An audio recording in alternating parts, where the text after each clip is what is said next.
Bastard Brigade and the Bikini Tank Girls. There was nothing quite like a Bastard Brigade run in the 82nd Airborne Division. We weren't like the big, shiny infantry brigades with their perfect formations and polished boots. We were the misfits, the slice units, the signal guys, the tankers, the air defenders, the medics, the spooks in military intelligence. We didn't have a brigade size higher command, so we fell under the one and only Bastard Brigade, a rough mix of airborne warriors who handled the jobs no one else thought about until they needed us. And let me tell you, we ran hard. Running with the gods. It was early morning, Ardennes Street, Fort Bragg, late 80s. The air was crisp, our breath visible in the pre-dawn light, and our cadence echoed like rolling thunder down that sacred road. If you've ever run down Ardennes in a brigade formation, let me tell you, it doesn't feel like a normal road. It feels holy, like you're running with the spirits of every paratrooper who came before you. We weren't just running, we were charging into history. Feet pounding pavement, cadence sharp and loud. Every step felt like we were proving something to ourselves, to the 82nd, to anyone watching. We were ready to fight anybody.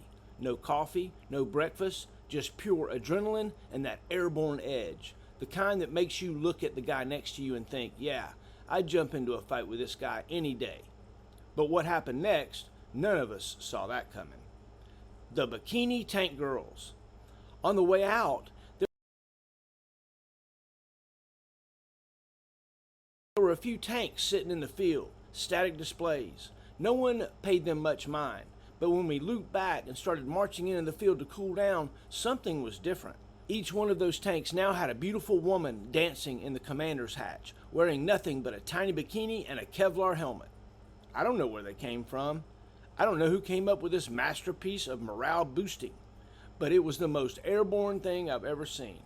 There we were, exhausted, sweat pouring down our faces, still buzzing from the run, and there they were, smiling, dancing, looking like something out of a fever dream. For a few golden moments, the Bastard Brigade was no longer on edge. The stress, the readiness, the airborne intensity, it all melted away, and we just stood there, catching our breath, soaking in this glorious, ridiculous, absolutely perfect moment. I mean, who the hell thinks of something like this? The run home. But just like all great things in the military, it didn't last. First Sergeant realized that if we stood there too long, we might start thinking too much. Might start questioning the mysteries of life, like where these women came from and how they managed to make Kevlar helmets look so sexy.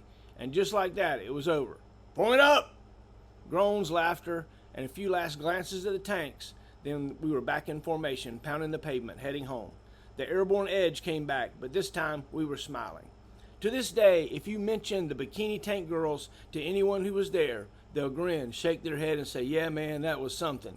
You don't see that kind of thing anymore. But back then, it was just another day in the Bastard Brigade.